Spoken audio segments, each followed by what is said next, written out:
অনেকদিন তো আপনি আপনি করলাম,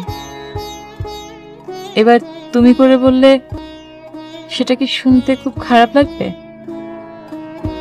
আসলে আপনি বলতে আমি একেবারে ইজি ফিল করছি না।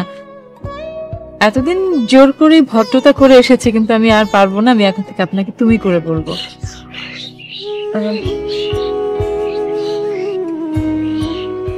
এতদিনের বন্ধুত্বের অধিকার নিশ্চয়ই আমি প্রত্যাশা করতে পারি। কি পারি না? বন্ধুত্বের ক্ষেত্রে আপনি শব্দটা বেশ শান্ত, ভদ্র, নিরাপদ, কিন্তু তুমি শব্দটা কিন্তু উগ্র, বেয়াড়া, ডিমান্ডিং।